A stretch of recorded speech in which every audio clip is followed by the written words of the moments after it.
জন্যই অপেক্ষা করতেছি, দুইটা কথা কইতাম। আচ্ছা একটু বসো, আমি ছাগলটা বাইরে আসতেছি।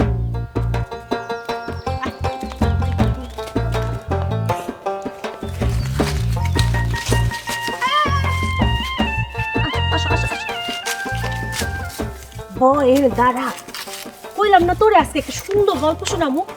আমার আর তুই ছাড়া আছে কে কথা কর কত? হ্যাঁ একটু থাক, আইতেছি।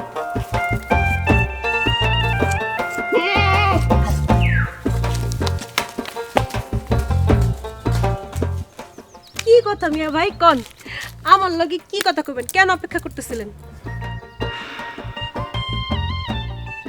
বড় একলা একলা লাগে রে হাসনা বানু। তোর ভাবি তো আমারে ঠিক মতো সময়ও দেয় না, কথাও কয় না। কি যে কন মিয়া ভাই, কুলসুম ভাবির মতো মানুষ হয়? সেইটাই তো, গো সবাইয়ের ভাবি খুব ভালো মানুষ, কিন্তু আমার আচ্ছা বউ দিয়া মানুষ কি করে কত? না মানে ধর বউয়ের সাথে দুইটা যদি মন খুইলা কথাই না কইতে পারলাম, তাহলে এইটা কি বউ? তা ঠিক।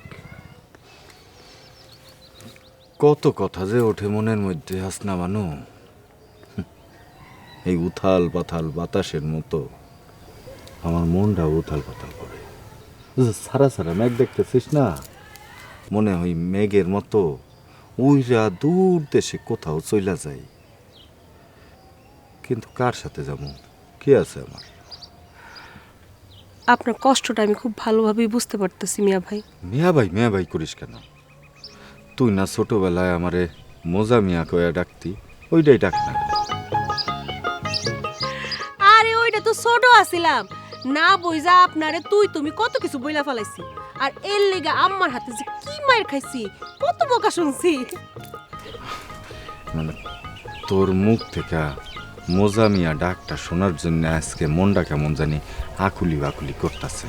ডাক না হাসনা। কি যে কর না মিয়া ভাই।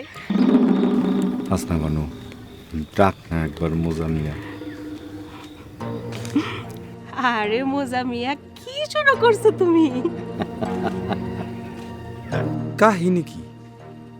কাহিনী তো মোটেও ভালো ঠকতেছে না।